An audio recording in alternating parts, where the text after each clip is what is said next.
त्रैलोक्य संपदालय समोल्लेखन विद्ये सच्चिदानंद रूपाय शिवाय ब्रह्मणे नमः।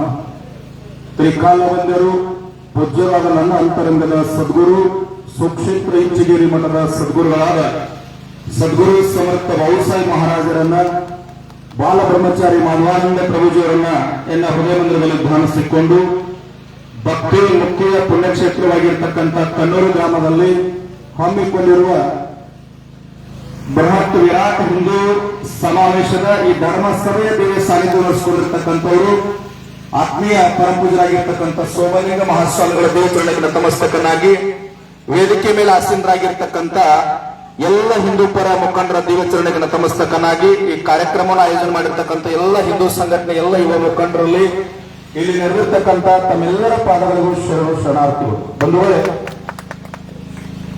ಪವಿತ್ರಾಣಾಯ ಸಾಗುಣ ವಿನಾಶಯಾಚ ದುಷ್ಕೃತ್ಯ ಧರ್ಮ ಸಂಸ್ಥಾಪನಾರ್ಥಯ ಸಂಭವಾಮಿ ಯುಗೆ ಯುಗೆ ಅಂತ ಹೇಳ್ತದೆ.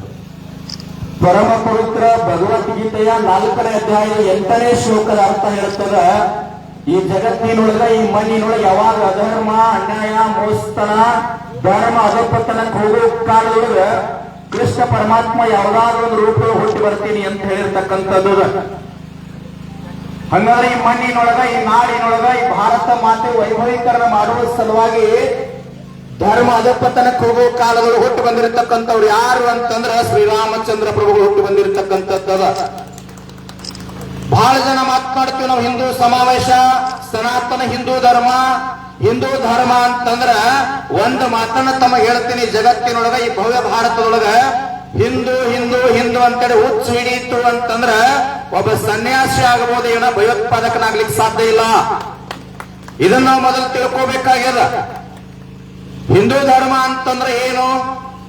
ಇಡೀ ಜಗತ್ತಿಗೆ ಧರ್ಮ, ದೇವರು, ಸನಾತನ, ಅಧ್ಯಾತ್ಮ, ಸಾಮರಸ್ಯ, ಶಾಂತಿಯನ್ನ ಜಗತ್ತಿಗೆ ತೋರಿಸಿಕೊಟ್ಟಿರ್ತಕ್ಕಂಥ ಧರ್ಮ ನಮ್ಮದು. ಬಹಳ ಜನ ಈ ನಾಡಿನೊಳಗ ಮಹಾತ್ಮರ ದೇವರಂತಕ್ಕಂಥ ಪರಿಕಲ್ಪನೆಯನ್ನು ಕೊಟ್ಟಿರ್ತಕ್ಕಂಥದ್ದದ.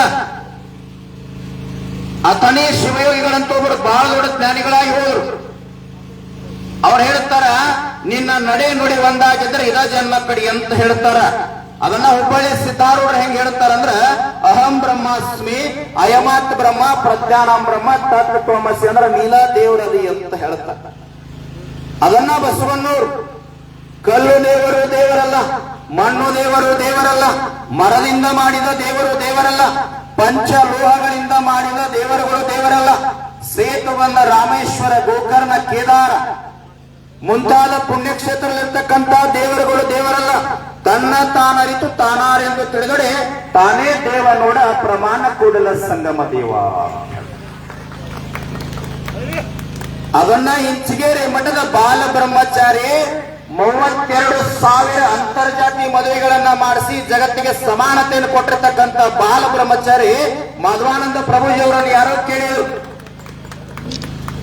ಯಪ್ಪ ದೇವರಂದ್ರ ಏನ್ರಿ ಅಂತಂದಾಗ ಅವ್ರು ಹೇಳ್ತಾರ, ನೀನು ಯಾವ ಧರ್ಮದವನಲ್ಲ, ಜಾತಿಯವನಲ್ಲ, ಮತದವನಲ್ಲ, ಪಂಥದವನಲ್ಲ, ಕುಲದವನಲ್ಲ, ಗೋತ್ರದವನಲ್ಲ, ಸೂತ್ರದವನಲ್ಲ, ನೀನು ಹೆಣ್ಣು ಅಲ್ಲ, ನೀನು ಗಂಡು ಅಲ್ಲ, ತಾವೆಲ್ಲರೂ ಕೂಡ ಶುದ್ಧ ಚೈತನ್ಯ ಆತ್ಮ ಸ್ವರೂಪದವ್ರು ಇದ್ದೀರಪ್ಪ. ಮಣ್ಣು ಬಿಟ್ಟು ಹೆಂಗ ಮಡಿಕೆ ಮಾಡ್ಲಿಕ್ಕೆ ಬರೋದಿಲ್ಲ, ನಿಮ್ಮಣ್ಣ ಬಿಟ್ಟು ದೇವರಲಿಕ್ಕೆ ಸಾಧ್ಯ ಇಲ್ಲ, ನೀವೆಲ್ಲರೂ ದೇವರಾಗ್ತೀರಿ ಅಂತ. ಯಾಕೆ ಸಮಾವೇಶದೊಳಗೆ ಶಬ್ದವನ್ನು ಬಳಕೆ ಮಾಡಿ ಅಂತಂದ್ರ, ಜಗತ್ತಿಗೆ ಧರ್ಮ, ಜಗತ್ತಿಗೆ ಕಣ್ಣು ಮುಚ್ಚಿ ಧ್ಯಾನ ಕೂತ್ರ, ತಪಸ್ಸು ಕೂತ್ರ, ಲಿಂಗ ಪೂಜೆ ಕೂತ್ರ ದೇವರನ್ನು ತೋರಿಸಿರ್ತಕ್ಕಂಥ ಭಾರತ ಮಾತೆ ಸುಪುತ್ರರಿದ್ದು ನಾವೆಲ್ಲ. ಯಾಕ ಬರುವಾಗ ನನಗೆ ಯುವಕರು ಹೇಳಿದ್ರು, ಬಹಳ ಸಾಮರಸ್ಯದ ವೇದಿಕೆ ಅದರಿ, ಏನೋ ಸ್ವಲ್ಪ ಹೆಚ್ಚು ಕಡಿಮೆ ರೀ ಅಂತಂದ್ರು. ನಾವ್ ಒಂದು ಮಾತು ಹೇಳ್ತೀನಿ, ಮೊನ್ನೆ ಯಾರೋ ವೇದಿಕೆ ಮ್ಯಾಗ ಮಾತನಾಡುವಾಗ ಬರುವಾಗ ಯೂಟ್ಯೂಬ್ ನಾಗ ನೋಡ್ಕೊಂತ ಬರಾಕತ್ತಿದ್ದೆ. ನಾವು ಯಾವುದೇ ಒಂದು ಧರ್ಮವನ್ನ ಬೇರೆ ಹಿಂದೂ ಮುಖಂಡನಾಗ್ಲಿಕ್ಕೆ ಸಾಧ್ಯ ಇಲ್ಲ. ರಾಷ್ಟ್ರೀಯ ಸ್ವಯಂ ಸೇವಕ ಸಂಘ ಎಂದೂ ಕೂಡ ಬೇರೆ ಧರ್ಮವನ್ನ ಬೈ ಅಂತ ಎಲ್ಲೂ ಹೇಳಿಲ್ಲ, ಬೇರೆ ಸಮಾಜವನ್ನ ಬೈರಿ ಅಂತ ಎಂದೂ ಕೂಡ ರಾಷ್ಟ್ರೀಯ ಸ್ವಯಂ ಸೇವಕ ಸಂಘ ಹೇಳಿಲ್ಲ. ರಾಷ್ಟ್ರೀಯ ಸ್ವಯಂ ಸೇವಕ ಸಂಘದೊಳಗ ITC OTC ಮುಗಿಸಿ ನಾನು ಬೆಳೆದಂತವನದೀನಿ, ಎಂದೂ ಕೂಡ ಬೇರೆ ಧರ್ಮವನ್ನ ಬೈರಿ ಅಂತ ಎಲ್ಲೂ ಕೂಡ ಹೇಳಿಲ್ಲ. ಧರ್ಮ ಸಾಮರಸ್ಯ ಇರಬೇಕು. ಮನ್ಯಾರು ಮಾತನಾಡುವಾಗ ಹೇಳಿದ್ರು, ಯೂಟ್ಯೂಬ್ ನೋಡಿನ ಅಂತ ಹೇಳಿದ್ನೆಲ್ಲ ಹೇಳ್ತಾರ ಅವ್ರು. ಯಾರ ಹಳ್ಳಿ ಒಳಗೆ ಬಂದಾಗ ಕುಂಕುಮವನ್ನು ಹಚ್ಚಿ ಹಚ್ಚಿ ಬರ್ತಾರ, ಅವ್ರಿಗೆ ಏನೋ ಹೊಡೀರಿ ಅಂತ ಶಬ್ದ ಬಳಕೆ ಮಾಡ್ಯಾರ. ನಾನು ಉತ್ತರ ಕೊಡ್ತೀನಿ ಸಾಮಾನ್ಯವಾಗಿ, ತಮ್ಮ ನೀನು ಜೀವಂತದಿ ಅಂತ ನಿನಗೆ ಗೊತ್ತಾಗಬೇಕಾದ್ರೆ ನಿನ್ನ ಧರ್ಮ ಪತ್ನಿ ಹಣಿ ಮ್ಯಾಗ ಕುಂಕುಮ ಹಚ್ಚಾಳಲ್ಲ, ಅದು ಇದ್ರ ನೀ ಜೀವಂತದಿ ಅಂತ ನಾಡಿಗೆ ಗೊತ್ತಾಗ್ತದೆ. ಅಡಕಿದ್ರೆ ಹೆಂಗ್ರಿ ಬುದ್ಧಿ? ನಾನು ಹೇಳ್ತಕ್ಕಂಥದ್ದು ಯಾವುದೇ ಧರ್ಮದೊಳಗ ಅದೇ ಆಗಿರ್ತಕ್ಕಂಥ ಪದ್ಧತಿಗಳದಾವ, ಸಂಸ್ಕಾರದ ಚಿಂತನೆಗಳದ, ರೂಢಿ ಅದ. ಯಾವುದಕ್ಕೂ ನಾವು ಟೀಕಾ ಮಾಡಬಾರ್ದು. ಎಲ್ಲಾ ಧರ್ಮಗಳು ಒಂದೇ ಇಲ್ಲ. ಆದ್ರ ಜಗತ್ತಿನೊಳಗ ಶ್ರೇಷ್ಠ ಧರ್ಮ ಯಾವುದು ಅಂತಂದ್ರೆ ಸನಾತನ ಹಿಂದೂ ಧರ್ಮ. ನನ್ನ ಧರ್ಮ ನನಗೆ ಶ್ರೇಷ್ಠ. ನಾನು ಈ ಧರ್ಮದೊಳಗೆ ಹುಟ್ಟೀನಿ, ನನ್ನ ಧರ್ಮ ನನಗೆ ಶ್ರೇಷ್ಠ. ಆದ್ರೆ ಬೇರೆ ಧರ್ಮವನ್ನ ಬೇದ್ರೆ ನಾನು ಹಿಂದೂ ಮುಖಂಡನಲ್ಲ. ಇದನ್ನು ಮೊದಲು ನಾವು ತಿಳ್ಕೋಬೇಕು. ಈಗೇನಾಗಿಬಿಟ್ಟದ, ಟಿವಿ ಒಳಗೆ ಮೈಕ್ ಸಿಕ್ಕ ತಕ್ಷಣ ಬೇರೆ ಧರ್ಮವನ್ನ ಬಯಾಕತ್ತೀವಂದ್ರೆ ನಾನೊಬ್ಬ ಹಿಂದೂ ಮುಖಂಡ ಇಲ್ಲ, ಯಾವುದೂ ಇಲ್ಲ. ಇಲ್ಲಿ ಬರುವಾಗ ಯಾರು ಹೇಳುತ್ತಾ ಇದ್ರು, ಯಾರೋ ಇಸ್ಲಾಂ ಧರ್ಮದ ಹಿರಿಯರು ಶೋಭಾಯಾತ್ರೆ ಬರುವಾಗ ಪಾನಕ ಹಂಚಿದರು ಅಂತ ಹೇಳ್ತಾರ. ಯಾವ ಹಳ್ಳಿಯೊಳಗೂ ಧರ್ಮ ಭೇದಗಳಿಲ್ಲ. ನಾವು ಯಾರಿಗೆ ಬೈತೀವಿ ಅಂತಂದ್ರೆ ಡಾಕ್ಟರ್ ಬಿ ಆರ್ ಅಂಬೇಡ್ಕರ್ ಬರೆದಿರ್ತಕ್ಕಂಥ ಸಂವಿಧಾನ ಹೇಳ್ತದ, ಯಾರ ದೇಶದ್ರೊಳಗೆ ಕೆಲಸ ಮಾಡ್ತಾರ ಅವ್ರಿಗೆ ಕಾನೂನು ಶಿಕ್ಷೆ ಹೆಂಗ್ ಕೊಡ್ತದಲ್ಲ, ಈ ಮಣ್ಣಿನೊಳಗೆ ಜನ್ಮ ಎತ್ತಿ, ಮಣ್ಣಿನೊಳಗೆ ಅನ್ನ ತಿಂದು, ಈ ಗಾಳಿ ನೀರನ್ನ ಕುಡಿದು ಭಾರತ ಮಾತೆಗೆ ಯಾರ ದ್ರೋಹ ಮಾಡ್ತಾರಲ್ಲ ಆ ದೇಶದ್ರೋಹಿಯನ್ನು ಬೈಯೋ ಹಕ್ಕು ನಮಗದ. ದೇಶದ್ರೋಹಿಯನ್ನು ನಾವು ಬೈ. ಇಂಥ ಒಂದು ಧರ್ಮ ಚಿಂತನೆ ನಮ್ಮೊಳಗೆ ಬರಬೇಕಾಗ್ಯದ. ಬಸವಣ್ಣವ್ರು ಒಂದು ಚಿಂತನೆಯನ್ನು ನೆನಪು ಮಾಡ್ಕೋಬೇಕಾಗ್ತದ. ನದಿಯೊಳಗೆ ನೀರು ಕುಡಿಲಿಕ್ಕೆ ಹೋಗಿರ್ತಾರ, ಹೋದಾಗ ಬೊಗಸಿ ಕೈ ಮಾಡಿದಾಗ ಅಂಗೈ ಒಂದು ಚೇಳು ಕಡಿತಿರ್ತದ, ಕಡದಂಗ ಅದನ್ನ ಈ ಕಡೆ ಸರಸರು ಕೊಂದು ಬಿಡ್ತೀನಿ ಅಂತೇಳಿ. ಅವಾಗ ಬಸವಣ್ಣವ್ರು ಹೇಳ್ತಾರ, ಜಗತ್ತಿನೊಳಗೆ ಎಲ್ಲರಿಗೂ ಒಂದೊಂದು ಧರ್ಮವನ್ನ ದೇವರು ಕೊಟ್ಟಾನಪ್ಪ. ಚೇಳಿಗೆ ಯಾವ ಧರ್ಮ ಕೊಟ್ಟಾನಂದ್ರೆ ಯಾರಾದ್ರೂ ಮುಟ್ಟಿದ್ರ ಕೊಲ್ಲಿಕ್ ಬಂದ್ರ, ನಿನಗೆ ತೊಂದರೆ ಕೊಡ್ಲಿಕ್ ಬಂದ್ರ ಕಡಿಯುವಂತ ಧರ್ಮವನ್ನ ಚೇಳಿಗೆ ಕೊಟ್ಟಾನ. ಆದ್ರ ಮನುಷ್ಯರಾಗಿರ್ತಕ್ಕಂಥ ನಮಗೆ ಯಾವ ಧರ್ಮ ಕೊಟ್ಟಾನಂದ್ರ ಕಡದಂತವ್ರನ್ನು ಸಹಿತ ದೂರ ಸರಿಸಿ ಜೀವಂತ ಇಡುವಂತ ಧರ್ಮ ಕೊಟ್ಟಾನ. ಅದು ನನ್ನ ಹಿಂದೂ ಧರ್ಮ. ಇದನ್ನ ನಾವು ತಿಳ್ಕೋಬೇಕು. ಈ ಭಾವನೆ ನಮ್ಮೊಳಗೆ ಬರಬೇಕು. ಯಾಕೆ ಶಿವಾಜಿ ಮಹಾರಾಜರನ್ನ ನಾವು ಸ್ಮರಣೆ ಮಾಡ್ತೀವಿ? ಹಿಂದೆ ಗುರುವಿನ ಸಂಸ್ಕಾರ, ತಾಯಿಯ ನಾಮಸ್ಮರಣೆ ತಾಕತ್ತಿ. ಒಂದು ಸಾರಿ ಸಂಸ್ಥಾನದೊಳಗೆ ರಾಜ ವೈಭವದೊಳಗಿರ್ತಕ್ಕಂಥ ಸಂದರ್ಭದೊಳಗ ಸಿಂಹಾಸನದ ದಂಡನಾಯಕ ಬೇರೆ ರಾಜ್ಯದ ಮೇಲೆ ದಾಳಿ ಮಾಡಿ ಸುಂದರ ಯುವರಾಣಿಯನ್ನು ಕರ್ಕೊಂಡು ಬಂದು ಆಸ್ಥಾನದೊಳಗೆ ನಿಲ್ಲಿಸಿರ್ತಾನ. ಶಿವಾಜಿ ಮಹಾರಾಜರು ಪಟ್ಟದರ್ಶಿ ಮಾಡ್ಕೊಂತಾರ, ಬಹಳ ದೊಡ್ಡ ಸ್ಥಾನ ಕೊಡ್ತಾರ, ಬಹುಮಾನ ಕೊಡ್ತಾರ ಅಂತೇಳಿ ಸುಂದರ ಯುವರಾಣಿಯನ್ನು ಎದುರಿಗೆ ನಿಲ್ಲಿಸಿರ್ತಾರ.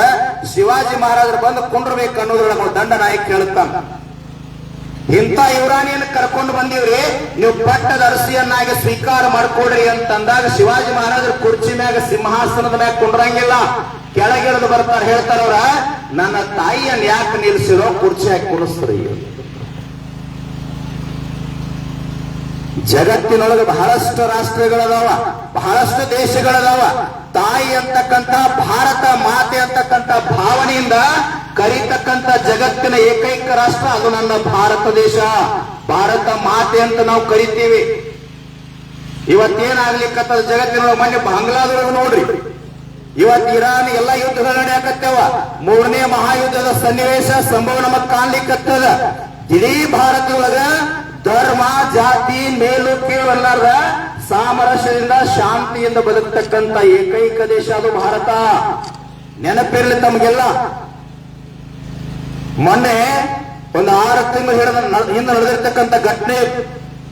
ಜಗತ್ತಿನ ಶ್ರೇಷ್ಠ ವಿಜ್ಞಾನಿ ಅಮೆರಿಕಾದಿಂದ ಭಾರತಕ್ಕೆ ಬರ್ತಿರ್ತಾನ. ಎಲ್ಲಾ ದೇಶಗಳನ್ನು ಸಂಚಾರ ಮಾಡಿ ಕೊನೆಗೆ ಭಾರತಕ್ಕೆ ಬರ್ತಾನವ. ವಿಮಾನದೊಳಗಿಂದ ಕೆಳಗೆ ಇಳಿಬೇಕಾದ್ರ ಕಾಲು ಹಾಕೊಂಡಿರ್ತಕ್ಕಂಥ ಬೋಟ್ ಅನ್ನು ವಿಮಾನದೊಳಗೆ ಬಿಟ್ಟು ಬರಿಗಾಲಿನಿಂದ ಇಳಿತಾನ ಭಾರತದ ಭೂಮಿಯೊಳಗೆ. ಅವಾಗ ಅವನ ಜೊತೆ ಇರ್ತಕ್ಕಂಥ ವಿಜ್ಞಾನಿಗಳು ಕೇಳ್ತಾರ, ಸರ್, ಜಗತ್ತಿನ ಎಲ್ಲಾ ದೇಶಗಳು ಅಡ್ಡಾಡುವಾಗ, ಸಂಚಾರ ಮಾಡುವಾಗ, ಸಂಶೋಧನೆ ಮಾಡುವಾಗ ಬೂಟ್ ಹಾಕೊಂಡ ಮಾಡಿರಿ, ಆದ್ರ ಭಾರತದ ಭೂಮಿಯೊಳಗೆ ಇಳಿಬೇಕಾದ್ರೆ ಯಾಕೆ ಬರಿಗಾಲಿನಿಂದ ಹಿಡಿದಿರಿ ಅಂತ ಕೇಳ. ಅವಾಗ ವಿಜ್ಞಾನಿ ಹೇಳ್ತಾನ, ಎಷ್ಟೇ ದೊಡ್ಡ ವ್ಯಕ್ತಿ ಆಗಿರ್ಲಪ್ಪ, ಶ್ರೀಮಂತನಾಗಿರ್ಲಿ, ಅಧಿಕಾರದೊಳಗಿರ್ಲಿ, ಜ್ಞಾನಿಯಾಗಿರ್ಲಿ, ದೇವರ ಮನೆಯೊಳಗ ಜಗಲಿ ಮನೆಯೊಳಗೆ ಯಾರು ಚಪ್ಪಲಿ ಹಾಕೊಂಡು ಹೋಗಂಗಿಲ್ಲಪ್ಪ. ಭಾರತ ಅಂತಕ್ಕಂಥದ್ದು ದೇವರ ಮನೆ ಅದ, ಜಗಲಿ ಮನೆ ಅದ, ಅದಕ್ಕೆ ಬರಿಗಾಲಿನಿಂದ ಹಿಡಿದಿರಿ ಅಂತ. ನಮ್ಮ ದೇಶಕ್ಕೆ ಬ್ರಿಟಿಷರು ಬಂದಾರ, ಡಚ್ಚರು ಬಂದಾರ, ಪೋರ್ಚುಗೀಸರು ಬಂದಾರ, ಫ್ರೆಂಚರು ಬಂದಾರ, ದಬ್ಬಾಳಿಕೆ ಮಾಡ್ಯಾರ, ಆಳ್ವಿಕೆ ಮಾಡ್ಯಾರ, ಸಾಂಬಾರ ಪದಾರ್ಥ ಹೋದಾರ, ಬಂಗಾರ ವಜ್ರ ವೈಡೂರಿ ಎಲ್ಲಾ ಒಯ್ದಾರ. ಆದ್ರೆ ಯಾರಿಗೆ ಶರಣಾಗತಿ ಆಗ್ಯಾರ ಅಂದ್ರೆ ಜ್ಞಾನಿಗಳಿಗೆ, ಸಂತರಿಗೆ, ಶರಣರಿಗೆ, ಮಹಾತ್ಮನಿಗೆ, ಸೂಫಿಗಳಿಗೆ ಎಲ್ಲರಿಗೂ ಶರಣಾಗಿ ಹೋಗ್ಯಾರ. ಒಂದು ಸಣ್ಣ ಮಾತು ನೆನಪಾಡ್ಕೊಳ್ತೀನಿ. ನಮ್ಮ ಕನ್ನಡ ನಾಡಿನ ಧಾರವಾಡ ಜಿಲ್ಲೆಯೊಳಗೆ ಗರಗ ಅಂತ ಒಂದು ಊರು ಬರ್ತದ. ಗರಗದ ಮಡಿವಾಳಪ್ಪ ಅಂತೇಳಿ ಬಹಳ ದೊಡ್ಡ ಜ್ಞಾನಿಗಳೇ ಇದ್ರು. ಬ್ರಿಟಿಷರ ಅಧಿಕಾರ ಅವಧಿ ಧಾರವಾಡದ ಜಿಲ್ಲಾಧಿಕಾರಿ ಹೆಂಡತಿ ಲಂಡನ್ದಿಂದ ಧಾರವಾಡಕ್ಕೆ ಬಂದಿದ್ರು. ಅವಾಗ ಜಿಲ್ಲಾಧಿಕಾರಿ ಹೇಳ್ತಾನ, ಇಲ್ಲೊಂದು ಗರಗಂತ ಮಠ ಅದ, ಬಹಳ ದೊಡ್ಡ ಜ್ಞಾನಿಗಳದಾರ, ಹೋಗಿ ದರ್ಶನ ಮಾಡ್ಕೊಂಡು ಬರುವಂತೇಳಿ ಹೆಂಡತಿ ಹೇಳುತ್ತಾರ. ಅವಾಗ ಫೋನ್ ಸಂಪರ್ಕ ಇರಲಿಲ್ಲ. ಯಾರಾದ್ರೂ ಹೋಗಿ ಸುದ್ದಿ ಮುಟ್ಟಿಸಿದ್ರೆ ಮಾತ್ರ ಗೊತ್ತಾಗ್ತಾ ಇತ್ತು. ಆದ್ರೆ ಗರಗದ ಮಡಿವಾಳಪ್ಪನವರು ತ್ರಿಕಾಲ ಜ್ಞಾನಿಗಳಾಗಿದ್ರು. ಆ ಬರೋ ಸುದ್ದಿ ಗೊತ್ತಾಗಿತ್ತು. ಹೆಣ್ಮಗಳ ಮಠಕ್ಕೆ ಬರೋದ್ರೊಳಗೆ ಗರಗದ ಮಡಿವಾಳಪ್ಪನವ್ರ ಮಠದ ಹೊರಗೆ ಬರ್ತಾರ. ಒಬ್ಬ ಶಿಷ್ಯ ಎಲಿ ಸುಣ್ಣ ತಂಬಾಕು ತಿನ್ಕೊಂತ ಕುಂತಿದ್ದ. ಗರಗದ ಮಡಿವಾಳಪ್ಪನವ್ರ ಅಂತಾರ, ಇವತ್ತು ನಾನು ಎಲಿ ಸುಣ್ಣ ತಂಬಾಕು ನಾನು ಹಚ್ಕೊಡ್ತೀನಪ್ಪ, ತಿನ್ನು. ಅದರ ಬಾಯೊಳಗೆ ಏನು ರಸ ಬರ್ತದಲ್ಲ ಅದನ್ನ ಎಲ್ಲಿ ಉಗಳಂತೀನಿ, ಯಾರ ಮುಖದ ಮೇಲೆ ಉಗಳಂತೀನಿ ಅಲ್ಲಿ ಉಗಳಬೇಕು ಅಂತ ಹೂನ್ರಿಯಪ್ಪ ಅಂದ. ಅಷ್ಟೊಳಗೆ ಧಾರವಾಡದ ಜಿಲ್ಲಾಧಿಕಾರಿ ಹೆಂಡತಿ ಮಠದ ಬಾಗಿಲಿಗೆ ಬಂದ ನಿಲ್ತಾಳ. ಮಡಿವಾಳಪ್ಪನವ್ರ ಅಂತಾರ, ಹೆಣ್ಮಗಳು ಬಂದಳಲ್ಲಪ್ಪ, ಆ ಹೆಣ್ಮಗಳ ಮಕ್ಕಳ ಮ್ಯಾಗ ಉಗುಳಿ ಬಿಡುವಂತ. ಅವಾಗ ಶಿಷ್ಯ ಅಂದ, ಯಪ್ಪ ಬ್ರಿಟಿಷರ ಅಧಿಕಾರಾವಧಿ ಜಿಲ್ಲಾಧಿಕಾರಿ ಹೆಂಡತಿ ಉಗುಳಿದರೆ ನಿಮ್ಮನ್ನ ಕೂಡ ಅರೆಸ್ಟ್ ಮಾಡ್ತಾರ ನೋಡ್ರಿ ಅಂದ. ಅವಾಗ ಮಡಿವಾಳಪ್ಪನವ್ರ ಅಂತಾರ, ಸದ್ಗುರು ವಾಕ್ಯ ಪರಿಪಾಲನಾ ಶಿಷ್ಯಾಂಚ ಮುಖ್ಯ ಲಕ್ಷಣ. ಉಗುಳೋದು ಅಷ್ಟೇ ನಿನ್ನ ಕೆಲಸ ಅಂದ್ರೆ ಉಗುಳಿ ಬಿಟ್ಟಿದ್ದ. ಜಿಲ್ಲಾಧಿಕಾರಿ ಹೆಂಡತಿ ಸಿಟ್ಟಿನೊಳಗೆ ಬೈಕೊಂತ ಗರಗದಿಂದ ಧಾರವಾಡಕ್ಕೆ ಹೋಗ್ತಾರ. ಹೋಗಿ ಗಂಡ ಹೇಳ್ತಾಳ, ಗರಗದ ಮಡಿವಾಳಪ್ಪ ಜ್ಞಾನಿ ಅಲ್ಲ, ಸಂತಲ್ಲ, ಸುಳ್ಳದಾನ, ಡಾಂಬಿಕದಾನ, ಅವನ್ನ ಮತ್ತ ಅವನ ಶಿಷ್ಯನ ಇಬ್ಬರನ್ನು ಅರೆಸ್ಟ್ ಮಾಡ್ಬೇಕಂತಂದಾಗ ಜಿಲ್ಲಾಧಿಕಾರಿ ಸಿಟ್ಟಿನೊಳಗೆ ನೋಡಿಲ್ಲ, ಸೂಕ್ಷ್ಮತೆಯಿಂದ ನೋಡಿದ ಅರ್ಥ ಆಗಿತ್ತು. ಹೆಂಡತಿ ರಟ್ಟೆ ಹಿಡ್ಕೊಂಡು ಕರ್ಕೊಂಡು ಹೋಗಿ ಕರಡಿ ಮುಂದೆ ನಿಲ್ಲಿಸ್ತಾನ. ನೋಡು, ಅಂಗಾಲದಿಂದ ನೆತ್ತಿ ಮಠ ತೊಂದು ರೋಗಿ, ಜಗತ್ತಿನ ಯಾವ ದವಾಖಾನೆ ಒಳಗೂ ವಾಸಿಯಾಗಿಲ್ಲ. ಭಾರತದ ಒಬ್ಬ ಸಂತ ಧಾರವಾಡ ಜಿಲ್ಲೆ ಗರಗದ ಮಡಿವಾಳಪ್ಪ ತನ್ನ ಶಿಷ್ಯನ ಬಾಯೊಳಗೆ ಎಲಿ ತಿನಿಸು ಹೊಡಿಸ್ಯಾನಲ್ಲ, ಇಡೀ ರೋಗ ವಾಸಿಯಾಗೈತಿ. ಇದು ಭಾರತದ ಅಧ್ಯಾತ್ಮ ಅಂತ ಹೇಳಿದ್ದ. ಸಂತರಿಗೆ, ಶರಣರಿಗೆ, ಸೂಫಿಗಳಿಗೆ, ಬ್ರಹ್ಮಜ್ಞಾನಿಗಳಿಗೆ, ನಿತ್ಯ ಮುಕ್ತರಿಗೆ, ಜೈನತಿ ಮುನಿ ಮಹಾರಾಜರಿಗೆ ಬ್ರಿಟಿಷರ ಶರಣಾಗತಿಯಾಗಿ ಹೋಗ್ಯಾರ. ಈ ಮಣ್ಣು ಯಾಕೆ ಶ್ರೇಷ್ಠ ಅಂತ ಹೇಳಿದಂದ್ರ, ಈ ಭಾಗದೊಳಗೆ ನಡೆದಾಡುವ ದೇವರು ಶತಮಾನದ ಸಂತ, ಸಾಮರಸ್ಯದ ಸಂತ, ಸರ್ವಧರ್ಮದ ಸಂತ ಸಿದ್ದೇಶ್ವರ ಶ್ರೀಗಳು ಅಮೆರಿಕಕ್ಕೆ ಹೋಗಿ ಭಾರತಕ್ಕೆ ಬಂದಾಗ ಪ್ರಶ್ನೆ ಕೇಳುತ್ತಾರೆ, ನೀವು ಯಾರಿಗೆ ಗೌರವ ಕೊಡ್ತೀರಿ ಬುದ್ಧಿ ಅಂತಂದ ಒಂದೇ ಮಾತಾಡ್ತಾರ. ನಾನು ಯಾರಿಗೆ ಗೌರವ ಕೊಡ್ತೀನೋ ಬಿಡ್ತೀನಪ್ಪ. ಎರಡನೇ ಪ್ರಶ್ನೆ ಅದ, ಈ ಪುಣ್ಯದ ಮಣ್ಣಿನೊಳಗೆ ನಾವು ಹುಟ್ಟಿಯಲ್ಲ, ಭಾರತದ ಮಣ್ಣಿಗೆ ನಾ ಮೊದಲು ಗೌರವ ಕೊಡ್ತೀನಿ ಅಂತ ಹೇಳ್ತಾರೆ. ನಾವು ಯಾರಿಗೆ ವಿರೋಧ ಮಾಡ್ತೀವಿ ಅಂತಂದ್ರ, ಈ ಮಣ್ಣಿನೊಳಗೆ ಅನ್ನ ತಿಂದು, ಈ ಮಣ್ಣಿನ ಗಾಳಿ ಸೇವಿಸಿ, ಈ ಮಣ್ಣಿನೊಳಗ ಬದುಕಿ, ಈ ಮಣ್ಣಿಗೆ ಮೋಸ ಮಾಡ್ತಕ್ಕಂಥ, ದ್ರೋಹ ಮಾಡ್ತಕ್ಕಂಥ ದೇಶದ್ರೋಹಿಗಳಿಗೆ ನಾವು ವಿರೋಧ ಮಾಡ್ತೀವಿ. ಅಂಬೇಡ್ಕರ್ ಕೂಡ ಅದನ್ನ ಹೇಳಿರ್ತಕ್ಕಂಥದ್ದು. ನಮ್ಮ ಜ್ಞಾನ, ನಮ್ಮ ಸಂಸ್ಕಾರ, ನಮ್ಮ ಅಧಿಕಾರ, ನಮ್ಮ ಸಂಪತ್ತು ಯಾವುದಕ್ಕೆ ಬಳಕೆ ಆಗಬೇಕಂದ್ರೆ ಈ ಮಣ್ಣಿಗಾಗಿ, ತಾಯ್ನಾಡಿಗಾಗಿ ಭವ್ಯ ಭಾರತವನ್ನ ಕಟ್ಟುವ ಸಲುವಾಗಿ ನಮ್ಮದು ಬಳಕೆ ಆಗಬೇಕು. ಡಾಕ್ಟರ್ BR ಅಂಬೇಡ್ಕರ್ ಅವರು ಸ್ವತಂತ್ರ ಭಾರತದ ನಂತರದಲ್ಲಿ ಕೋರ್ಟ್ ಒಳಗೆ ವಾದ ಮಾಡ್ತಾ ಇರ್ತಾರ. ವಾದ ಮಾಡುವಾಗ ಮಧ್ಯಾಹ್ನ 1 ಗಂಟೆ ಸಮಯಕ್ಕೊಂದು ಚೀಟಿ ತಂದು ಕೊಡ್ತಾರೆ. ಯಾರು ಅದನ್ನ ಓದಿ ಜೇಬಿನೊಳಗಿಟ್ಟು ವಾದ ಮಾಡ್ಲಿಕ್ಕೆ ಪ್ರಾರಂಭ ಮಾಡ್ತಾರ. 2 ಗಂಟೆ ಊಟಕ್ಕೆ ಬಿಟ್ಟಾಗ ಬ್ರಿಟಿಷ್ ನ್ಯಾಯವಾದಿ ಕೇಳ್ತಾನ, ಸರ್ ಅದೇನೋ ಚೀಟಿ ಬಂತಲ್ಲ, ಏನಿತ್ತು ಅಂದಾಗ, ನನ್ನ ಧರ್ಮ ಪತ್ನಿ ತೀರು ಹೋಗ್ಯಾಳ ಸರ್, ಆ ಚೀಟಿ ಬಂತು, ಓದಿ ಮತ್ತು ವಾದ ಮಾಡ್ತಾ ಇದ್ದೆ ಅಂತ. ಅವಾಗ ಬ್ರಿಟಿಷ್ ನ್ಯಾಯವಾದಿ ಅಂತಾನ, ಸರ್ ಆ ಚೀಟಿ ಬಂದ್ರು ನೀವು ಮನೆಗೆ ಹೋಗ್ಲಿಲ್ಲ, ಆದ್ರೆ ನನ್ನ ಧರ್ಮ ಪತ್ನಿ ತೀರು ಹೋಗ್ಯಾಳ ಸುದ್ದಿ ಬಂದಿದ್ರೆ ನಾ ಮನೆಗೆ ಹೋಗ್ತಾ ಇದ್ದೆ ಸರ್, ನೀವ್ಯಾಕೆ ವಾದ ಮಾಡ್ತಾ ಇದ್ದೀರಿ ಅಂತಂದಾಗ ಭಾರತ ರತ್ನ ಡಾಕ್ಟರ್ BR ಅಂಬೇಡ್ಕರ್ ಹೇಳ್ತಾರ, ನನ್ನ ಧರ್ಮ ಪತ್ನಿ ತೀರು ಹೋಗ್ಯಾಳ, ನಾನು ಮನೆಗೆ ಹೋದ್ರೆ ಏನು ವಾಪಸ್ ಎದ್ದು ಬರೋದಿಲ್ಲ, ಜೀವಂತ ಆಗೋದಿಲ್ಲ, ಆದ್ರೆ ನಾನ್ಯಾಕೆ ವಾದ ಮಾಡ್ತಾ ಇದ್ದೀನಿ ಅಂದ್ರೆ, ಸ್ವತಂತ್ರ ಭಾರತದ ಹೋರಾಟದೊಳಗ ಕೆಚ್ಚದೆಯಿಂದ ಗಟ್ಟಿಯಾಗಿ ಹೋರಾಟ ಮಾಡಿರ್ತಕ್ಕಂಥ 47 ಜನ ಸ್ವತಂತ್ರ ಹೋರಾಟಗಾರರು ಕಟಕಟಿ ಒಳಗೆ ನಿಂತಾರ. ನಾನು ವಾದ ಮಾಡಿದ್ರೆ ಗಲ್ಲಿ ಹೋಗ್ತಾರ ಸರ್, ಅವ್ರನ್ನ ಬಿಡಿಸಬೇಕಾದ್ರೆ ಅದಕ್ಕೆ ವಾದ ಮಾಡ್ತಾ ಇದ್ದೀನಿ. ಅಂಬೇಡ್ಕರ್ ಜ್ಞಾನ ಈ ನಾಡಿಗಾಗಿ ಆಗಿತ್ತು, ಈ ದೇಶಕ್ಕಾಗಿ ಆಗಿತ್ತು. ಇಂದಿನ ಯುವಕರಿಗೆ ನಾನೇನು ವಿನಂತಿ ಮಾಡಿಕೊಡುತ್ತೀನಿ ಅಂತಂದ್ರ, ಧರ್ಮ ಅಂತ ಬಡದಾಡೋದಲ್ಲ, ಬರೀ ನಾವು ಇತಿಹಾಸ ಹೇಳ್ತಾ ಇದ್ದೇವೆ. ಸ್ವಾಮಿ ವಿವೇಕಾನಂದ ಹಂಗಿದ್ರು, APJ ಅಬ್ದುಲ್ ಕಲಾಂ ಅವ್ರು ಹಿಂಗಿದ್ರು, ಡಾಕ್ಟರ್ BR ಅಂಬೇಡ್ಕರ್ ಹಿಂಗಿದ್ರು, ಶಿವಾಜಿ ಮಹಾರಾಜ್ ಹಿಂಗಿದ್ರು, ಸಂಗೊಳ್ಳಿ ರಾಯಣ್ಣ ಹಿಂಗಿದ್ದ. ನಾವು ಬರೀ ಇತಿಹಾಸ ಹೇಳ್ತಾ ಇದ್ದೀವಿ, ಇತಿಹಾಸ ಕೇಳ್ತಾ ಇದ್ದೀವಿ. ಅವ್ರು ಹೋದ ನಂತರ ನಮ್ಮ ನಾಡಿನೊಳಗ, ನಮ್ಮ ಮಣ್ಣಿನೊಳಗ ಮತ್ತೊಬ್ಬ ಸಂಗೊಳ್ಳಿ ರಾಯಣ್ಣ ಯಾಕೆ ತಯಾರಾಗಲಿಲ್ಲ? ಮತ್ತೊಬ್ಬ ಸ್ವಾಮಿ ವಿವೇಕಾನಂದ ಯಾಕೆ ತಯಾರಾಗಲಿಲ್ಲ? ಮತ್ತೊಬ್ಬ ಡಾಕ್ಟರ್ BR ಅಂಬೇಡ್ಕರ್ ಯಾಕೆ ತಯಾರಾಗಲಿಲ್ಲ? ಮತ್ತೊಬ್ಬರು APJ ಅಬ್ದುಲ್ ಕಲಾಂ ಯಾಕೆ ತಯಾರಾಗಲಿಲ್ಲ? ನಿಮಗೂ ವಿನಂತಿ ಮಾಡಿಕೊಡ್ತೀನಿ, ನಮಗಾಗಿ, ನಮ್ಮ ಜಾತಿಗಾಗಿ ನಾವು ಮಾಡೋಣ. ಇರ್ಲಿ, ಹಳ್ಳಿ ಒಳಗೆ ತಮ್ಮ ಪೂರ್ವಾಶ್ರಮದ ಜಾತಿಗಳಿರ್ತಾವೆಲ್ಲ ಇರ್ತಾವ. ಮನೆ ಬಿಟ್ಟು ಹೊರಗೆ ಬಂದಾಗ ಈ ಮಣ್ಣು, ದೇಶ, ಧರ್ಮ ಅಂತ ಬಂದಾಗ ಎದೆತಟ್ಟಿ ನಾವು ಹೇಳಬೇಕಾಗಿರೋದು ಏನು ಅಂತಂದ್ರ ನನ್ನ ಧರ್ಮ ಸನಾತನ ಹಿಂದೂ ಧರ್ಮ. ಅವಾಗ ಭಾರತ ಕಟ್ಲಿಕ್ಕೆ ಸಾಧ್ಯ ಅದ, ಇಲ್ಲಾಂದ್ರೆ ಎಂದೂ ಕೂಡ ಸಾಧ್ಯ ಇಲ್ಲ. ನಾವೇನ್ ತಿಳ್ಕೊಂಡಿವಿ, ಬಹಳ ಜನ ಮಹಾತ್ಮರಿಗೆ ಟೀಕಾ ಮಾಡುವುದು ಈ ಭಾವನೆ ಒಳಗೆ ಬರುತ್ತದೆ. ಸರ್, ಸಮಯ ಆಯ್ತಂದ್ರೆ ನಡೀತದ? ಇನ್ನೊಂದೆರಡು ಮಾತು ಬೈಬೇಡ್ರಿ, ಮೊದಲ 20 ನಿಮಿಷ ಹೊಂದಾರ, ಹಂಗಾಗಬಾರ್ದು. ಕನಕದಾಸರ ಹೆಸರು ತಾವೆಲ್ಲ ಕೇಳಿರಿ. ಕನಕದಾಸರಿಗೆ ಒಬ್ಬ ಬಹಳ ಕಾಡುತ್ತಾ ಇದ್ದ. ಜ್ಞಾನಿಗಳ ಆಟ ಯಾರಿಗೂ ಅರ್ಥ ಆಗೋದಿಲ್ಲ ಅಂತ ಹೇಳ್ತಾ. ಆಗೆಲ್ಲ ಹಳ್ಳಿ ಜೀವನ, ಮಠದೊಳಗೆ ತಂಬಿಗೆ ತಗೊಂಡು ಬಹಿರ್ದಶೆಗೆ ಹೋಗ್ತಾ ಇದ್ರು. ಕನಕದಾಸರಿಗೆ ಒಬ್ಬ ಪ್ರಶ್ನೆ ಮಾಡ್ತಾ ಇದ್ದ, ದಿನ ಕಾಡ್ತದ, ಎಲ್ಲಿ ಹೊಂಟೀರಿ ಅಂತ ಕೇಳ್ತಿದ್ದ. ತಂಬಿಗೆ ತಗೊಂಡು ಹೋಗೋದು ಗೊತ್ತದ, ಆದ್ರೂ ಕಾಡುತ್ತಿದ್ದ. 15 ದಿನ ಕಾಡಿದ್ದ. 16ನೇ ದಿವಸಕ್ಕೆ ಬಂದ ಕನಕದಾಸರಿಗೆ ಅಂತಾನ, ಎಲ್ಲಿ ಹೊಂಟೀರಿ ಕನಕದಾಸರ ಅಂದ. ತಂಬಿಗೆ ನೋಡಿದ್ದ, ಆದ್ರೂ ಕೇಳಿದ್ದ. ಕನಕದಾಸರ ಅಂತಾರ, ಏನಿಲ್ಲಪ್ಪ, ಯಾರೋ ಹೆಂಡತಿನಿ ಯಾರೋ ಹೊತ್ಕೊಂಡು ಹೋಗ್ಯಾರ, ಅವನು ಹುಡ್ಕೊಂಡು ಮತ್ತೊಬ್ಬ ಹೋಗ್ಯಾನ, ಅವ್ರ ಅಪ್ಪನ ಹುಡ್ಕೊಂಡು ನಾವು ಹೊಂಟೀನಿ ಅಂದ್ರು. ಅರ್ಥನ ಆಗಲಿಲ್ಲ. 15 ದಿನ ಮಠದ ಕಡೆ ಬರಲಿಲ್ಲ. 16ನೇ ದಿವಸ ಬಂದು ಸಾಷ್ಟಾಂಗ ಹಾಕಿದ್ದ. ಯಪ್ಪ, ಏನೋ ಹೇಳಿರಲ್ರಿ, ಬಿಡಿಸಿ ಹೇಳ್ರಿ ಅಂತಂದ. ಕನಕದಾಸರ ಅಂತಾರ, ನೀ ಏನಕ್ಕೆ ಕೇಳಿಯಲ್ಲಪ್ಪ, ಅದನ್ನ ಹೇಳಿನಿ ಅಂದ್ರು. ಅರ್ಥ ಆಗಿಲ್ರಿ, ಬಿಡಿಸಿ ಹೇಳ್ರಿ ಅಂತಂದ. ಕನಕದಾಸರ ಅಂತಾರ, ಯಾರೋ ಹೆಂಡತಿನಿ ಯಾರೋ ಹೊತ್ಕೊಂಡು ಹೋಗ್ಯಾನಂದ್ರ ಶ್ರೀರಾಮಚಂದ್ರ ಪ್ರಭುವಿನ ಹೆಂಡತಿ ಸೀತಾಮಾತೆಯನ್ನು ರಾವಣ ಹೊತ್ಕೊಂಡು ಹೋಗ್ಯಾನ.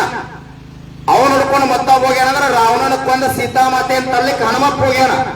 ಹನುಮಪ್ಪ ಅವ್ರ ಅಪ್ಪನ ಹುಡ್ಕೊಂಡು ಹೊಂಟೀನಿ ಅಂದ್ರೆ ಹನುಮಪ್ಪ ಅವ್ರ ಅಪ್ಪ ವಾಯುದೇವ, ಅಂದ್ರ ವಾಯುದೇವ ಹುಡ್ಕೊಂಡು ಹೊಂಟೀನಿ ಅಂದ್ರ ವಾಕಿಂಗ್ ಹೊಂಟೀನಿ ಅಂತ ಹೇಳಿದ್ರು.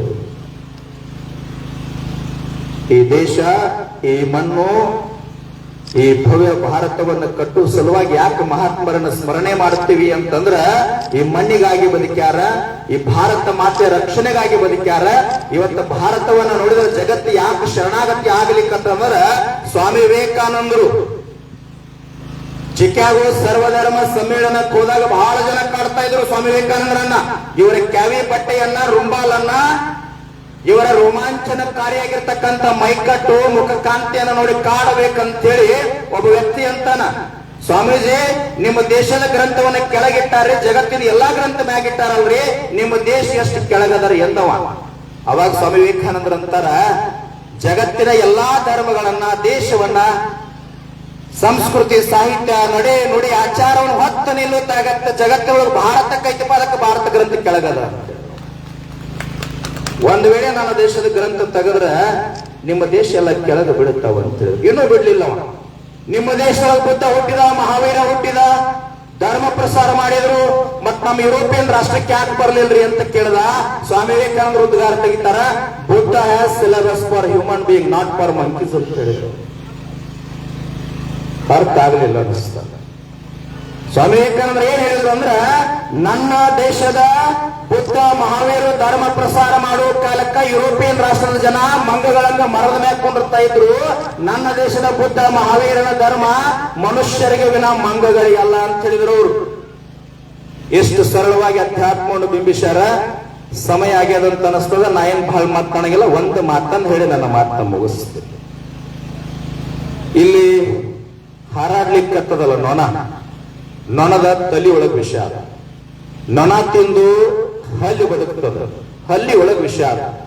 ಹಲ್ಲಿ ತಿಂದು ಕಪ್ಪಿ ಬದುಕ್ತದ, ಕಪ್ಪಿ ಒಳಗ್ ವಿಷ ಅದ. ಕಪ್ಪಿ ತಿಂದು ಹಾವು ಬದುಕ್ತದ, ಹಾವಿನೊಳಗ್ ವಿಷ ಅದ. ಹಾವು ತಿಂದು ಕೋಳಿ ಬದುಕ್ತದ. ಹಂಗಾದ್ರೆ ಕೋಳಿ ಮೈ ತುಂಬಾ ವಿಷ ಅಂತಲ್ಲ. ಕೋಳಿ ತಿಂದು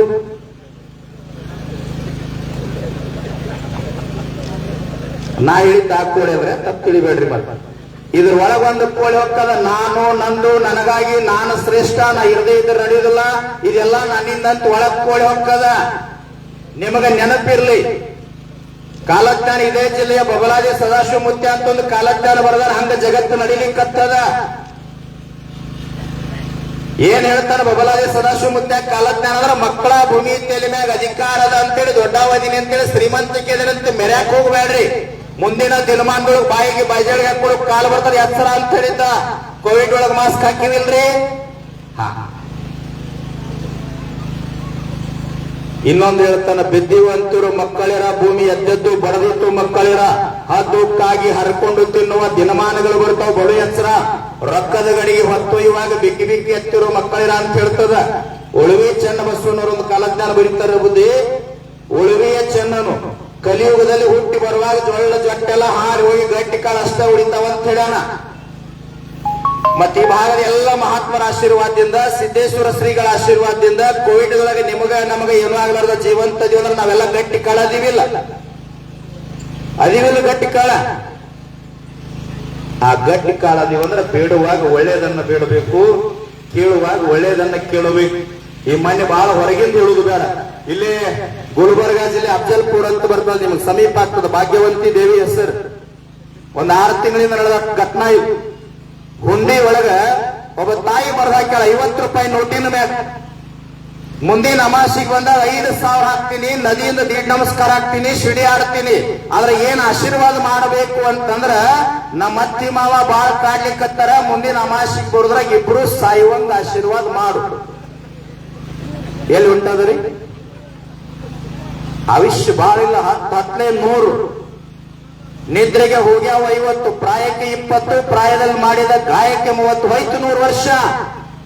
ನಿಮಗ್ ವಿನಂತಿ ಮಾಡ್ಕೊಳ್ತೀನಿ, ಜಗತ್ತಿನೊಳಗೆ ಶ್ರೇಷ್ಠ ಧರ್ಮ ಹಿಂದೂ ಧರ್ಮ, ಆ ಧರ್ಮದ ಹುಟ್ಟಿವಿ. ಆದ್ರೆ ನೀವು ಎಚ್ಚರಿಕೆಯಿಂದ ಏನು ಮಾಡಬೇಕು ಅಂತಂದ್ರ, ಬರೀ ಹಿಂದಿನ ಮಹಾತ್ಮರ ಇತಿಹಾಸ ಬೇಡ, ಅವ್ರು ಮಾಡಿದಂಗ ನಮಗೆ ಯಾಕೆ ಆಗ್ತಾ ಇಲ್ಲ?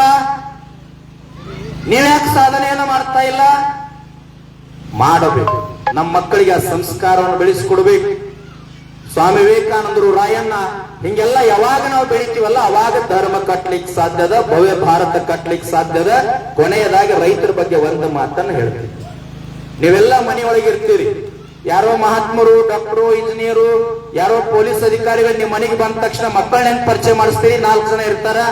ಒಬ್ಬ ಡಾಕ್ಟರ್ ಅದಾನ್ರಿ, ಒಬ್ಬ ಇಂಜಿನಿಯರ್ ಅದಾನ, ಇನ್ನೊಬ್ಬ ಪೊಲೀಸ್ ಅದಾನ್ರಿ, ಹೊಲ್ದಾಗ ಕೆಲಸ ಮಾಡವ ಅದಾನ ಬಿಡ್ರಿ ಅಂತೀವಿ ನಾವು. ಇನ್ನು ಮ್ಯಾಗ ಹಂಗನ್ನ ಬೇಡ್ರಿ.